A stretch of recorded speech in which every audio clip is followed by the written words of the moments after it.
welcome you all on my YouTube channel Economics Planet, where we are making your economics very easy.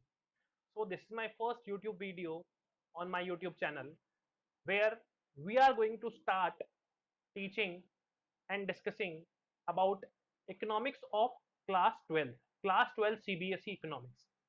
So my friends, if you see, class 12 CBSE economics, as you can see here, is divided into two parts. We have two books in class 12th economics, which is carrying the total weightage of 80 marks. 80 marks means which is to be examined in your exams, and 20 marks will be of project. So we have two books. The first book is macroeconomics. The first book is macroeconomics, and the second book is Indian economic development. Fine. So this both books will consist of 80 marks, whereas macroeconomics will be of 40 marks, and Indian economic development will also be of 40 marks. If we are talking about the number of chapters or total number of units in macroeconomics and Indian economic development, then we have total 5 units in macroeconomics, and we have total 3 units in Indian economic development. So right now we have nothing to do with the number of units. जैसे जैसे पढ़ेंगे हम लोग वैसे वैसे बात करते जाएंगे यूनिट्स के बारे में कि किसमें क्या कितनी यूनिट है. But this is a brief introduction of your class 12th economics. Okay, so this is the brief introduction of class 12th economics. So right now we are going to start macroeconomics. हम अभी जो शुरू करेंगे, सबसे पहला जो topic, सबसे पहला जो बुक शुरू करेंगे, that will be macroeconomics. It is a really very important, and all the topics in this book are really very important. Okay, so even in the macroeconomics हम जो पहला यूनिट शुरू करने जा रहे हैं, the first unit out of these 5 unit, the first unit is technically national income. तो जो पहली यूनिट है वो हमारी है नेशनल इनकम. बहुत इंपॉर्टेंट यूनिट है. इस 40 मार्क्स में से इसका जो वेटेज है ये 10 मार्क्स है. So you know it very well. Out of 40 अगर 10 मार्क्स ये नेशनल इनकम अकेला होल्ड करता है, it does mean it holds total 25% of total macro economics marks. So how important it is, बहुत ज्यादा इंपॉर्टेंट है और बहुत डिफिकल्ट नहीं है, बहुत ईजी है. But still I know it very well. मेरे काफी सारे स्टूडेंट बोलते हैं कि सर नेशनल इनकम के जो क्वेश्चंस हैं वो हम लोगों से नहीं होते. थ्योरी पे तो कई लोग ध्यान देते हैं, नहीं देते, that is a different part. But numericals की बात करते हैं तो साल पूरा खत्म होने के बाद में भी many student says sir we are not able to solve the national income calculation और national income questions. Okay, so आज इस वीडियो में जो हमारा फोकस रहने वाला है वो सबसे पहले फोकस रहेगा अपना नेशनल इनकम के ऊपर. And I will be teaching this national income in certain different way. हम पहले थ्योरी की बात नहीं करने वाले, हम थ्योरी के बारे में ज्यादा बात नहीं करेंगे. पहले थ्योरी को छोड़ के हम सबसे पहले बात करेंगे प्रैक्टिकल के बारे में, यानी न्यूमेरिकल पोर्शंस जो आते हैं आपके नेशनल इनकम में उनके बारे में. सो इससे पहले मैं आपसे ये बात करूंगा कि नेशनल इनकम में जो टाइप ऑफ क्वेश्चंस अराइज होते हैं वो कितने टाइप ऑफ क्वेश्चंस अराइज होते हैं. सो अगर बात करें नेशनल इनकम में टाइप ऑफ क्वेश्चंस अराइज होने की, तो नेशनल इनकम में basically two types of questions arise होते हैं. ब्रॉड कैटेगराइजेशन करें, if we are categorizing it in a broad manner, then two types of question will be arise. The first type of question will be practical or numerical ones, numerical questions, and the second type of question will be theory based, sorry, questions.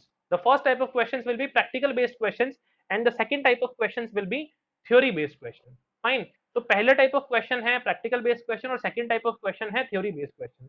अगर बात करें weightage की, तो almost आज तक देखा गया है कि जो प्रैक्टिकल बेस्ड क्वेश्चन आता है वो लगभग लगभग 6 मार्क्स तक का आ जाता है, और जो रिमेनिंग पार्ट हो गया यानी 4 मार्क्स वो ऑलमोस्ट थ्योरी बेस्ड क्वेश्चन से पूछा जाता है. So now you can understand कितना इंपॉर्टेंट हो जाता है आपके लिए नेशनल इनकम पढ़ना. And really friends, it is really very easy, बहुत डिफिकल्ट नहीं है. अगर आप ध्यान लगा के पढ़ेंगे, अगर आप मन लगा के पढ़ेंगे, तो आपके लिए नेशनल इनकम समझना बिल्कुल भी डिफिकल्ट नहीं होगा. It will be really very easy task. Fine. So आगे बढ़ते हैं हम लोग कि प्रैक्टिकल और न्यूमेरिकल क्वेश्चंस और थ्योरी बेस्ड क्वेश्चंस इनमें किस किस टाइप के क्वेश्चंस आते हैं, तो थोड़ा सा और डिटेल में डिस्कस करूंगा कि थ्योरी बेस्ड क्वेश्चन जो हैं इसमें किस टाइप के क्वेश्चंस आएंगे और प्रैक्टिकल बेस्ड क्वेश्चंस हैं इसमें किस टाइप के क्वेश्चंस आएंगे। ओके, तो प्रैक्टिकल बेस्ड क्वेश्चंस के अंदर बेसिकली दो टाइप के क्वेश्चंस आते हैं, one is method based and another one is aggregate based. ठीक है, बट ऑलमोस्ट आप एक ही टाइप का समझिएगा। तो एक कैटेगरी में कर रहा हूँ प्रैक्टिकल और न्यूमेरिकल बेस्ड क्वेश्चन, और सेकंड जो कैटेगरी कर रहा हूं मैं theory based question. Theory based question में क्या क्या आ सकता है, थ्योरी बेस्ड क्वेश्चन में सबसे पहले आपसे पूछ सकता है differentiate between, difference type question कि दो गुड्स के बारे में बीच में डिफरेंस बता दीजिए, या फिर आप दो टाइप ऑफ मैथड्स, दो एग्रीगेट्स के बीच में डिफरेंस बता दीजिए, है ना। तो फाइनल गुड्स और इंटरमीडिएट गुड्स के बीच का डिफरेंस पूछ लिया, एनडीपी एमपी और जीडीपी एमपी के बीच का डिफरेंस पूछ लिया। तो इस टाइप के डिफरेंस आपसे पूछ सकता है, स्टॉक एंड फ्लो का डिफरेंस पूछ लिया, ऐसे क्वेश्चंस आपके पास आ सकते हैं। जो सेकंड टाइप ऑफ क्वेश्चन आते हैं वो भी इंपॉर्टेंट क्वेश्चंस हैं और वो थ्योरी के अंदर से ही आएंगे, इंक्लूडेड या नॉट इंक्लूडेड। ओके, ये क्वेश्चंस भी आते हैं included and not included question, कि कौन कौन से कंपोनेंट नेशनल इनकम में या डोमेस्टिक इनकम में इंक्लूड होंगे और कौन कौन से कंपोनेंट नेशनल इनकम या डोमेस्टिक इनकम में इंक्लूड नहीं होंगे। तो ये second type of theory questions आपके पास पूछे जाते हैं। थर्ड टाइप ऑफ क्वेश्चन की बात करें तो एक रियल जीडीपी और नॉमिनल जीडीपी पे क्वेश्चन बनता है, रियल जीडीपी या नॉमिनल जीडीपी। इस पे भी बहुत ज्यादा पॉपुलर क्वेश्चन बनता है that what is the difference between real GDP और नॉमिनल जीडीपी, ये तो डिफरेंस वाले में आ जाएगा। Then what do you mean by real GDP, externalities क्या है उसको एक्सप्लेन करिए। तो थोड़ा सा एक्सप्लेनेशन बेस्ड क्वेश्चन इस real GDP and nominal GDP भी बना करता है। ठीक है, तो एक ये टाइप ऑफ क्वेश्चन हो जाएगा आपके पास। एंड नेक्स्ट होता है डायरेक्ट क्वेश्चन, कई बार पूछा जाता है प्रिकॉशन ऑफ मेथड्स। जो मेथड्स आएंगे आपके उसकी प्रिकॉशन के बारे में भी बात करेगा कि एक मेथड आपको दे दिया जाएगा, explain this method with the precaution. तो बेसिकली मैंने आज तक देखा है ये चार टाइप ऑफ क्वेश्चन तो थ्योरी के अंदर और एक आपका प्रैक्टिकल क्वेश्चन पूछा जाता है। तो ये चार पांच टाइप हो जाते हैं आपके क्वेश्चन पूछने के। अब उसमें सबसे ज्यादा जो जरूरी है सबसे पहले वो है प्रैक्टिकल या न्यूमेरिकल क्वेश्चंस को समझना, जिसको हम आज शुरू करने जा रहे हैं। ओके, तो जिसको हम क्या करने वाले हैं, आज शुरू करने वाले हैं। तो देखिएगा आप लोग, थोड़ा सा आगे बढ़ता हूं। अब ये जो प्रैक्टिकल क्वेश्चंस हैं या ये जो न्यूमेरिकल क्वेश्चंस हैं, इन प्रैक्टिकल या न्यूमेरिकल क्वेश्चंस की बात करें तो they are basically divided into two parts, they are basically divided into two parts. आपके पास दो टाइप के प्रैक्टिकल क्वेश्चंस आते हैं, ठीक है ना। या प्रैक्टिकल शुरू करें तो हमारे सामने दो टाइप की समस्याएं आती है कि न्यूमेरिकल्स कहां से शुरू करें। तो सबसे पहला पार्ट जो है आपका वो है एग्रीगेट्स को समझना, और जो सेकंड पार्ट है वो है मेथड्स को समझना। ठीक है ना, एग्रीगेट्स को समझना और जो सेकंड पार्ट है वो आपका किसको समझना, मेथड्स को समझना। तो एग्रीगेट्स कितने हैं हमारे पास, we have in total 8 aggregates, और मेथड्स की बात करें then we have 3 methods. 8 aggregates हैं हमारे पास में और 3 मेथड है हमारे पास। ठीक है, तो 8 aggregates are there and 3 methods are there. अगर बात करूं मैं एग्रीगेट्स की कि कौन कौन से एग्रीगेट्स हैं आपके पास, विच एग्रीगेट्स आर देयर, तो सबसे पहला जो एग्रीगेट आता है, जो सबसे फर्स्ट एग्रीगेट आता है that is GDP MP. Second aggregate जो आता है वो है जीडीपी एफसी। थर्ड एग्रीगेट जो आता है वो है, just a minute, third aggregate जो आता है वो है एनडीपी एमपी।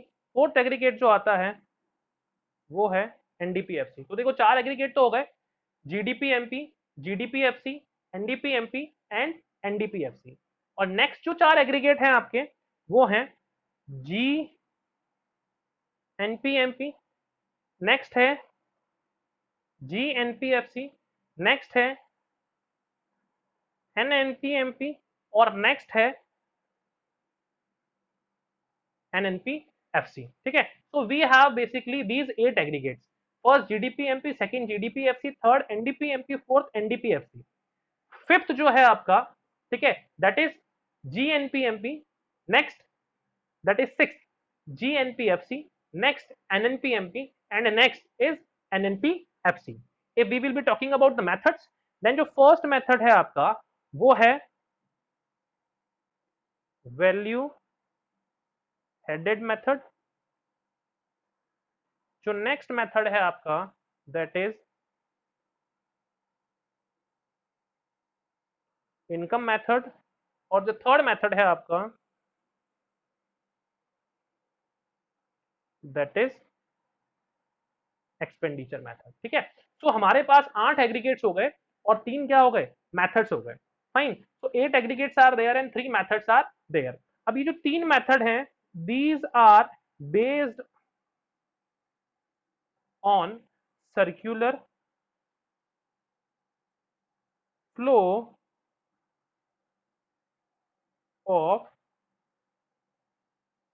इनकम. किस पे बेस्ड है, सर्कुलर फ्लो ऑफ इनकम के ऊपर बेस्ड है ये. ठीक है ना, so these are based on circular flow of income. ठीक है, सो अब जो हमारा फोकस रहेगा, सबसे पहले हम पढ़ने वाले हैं एग्रीगेट्स को, उसके बाद we will continue with the methods.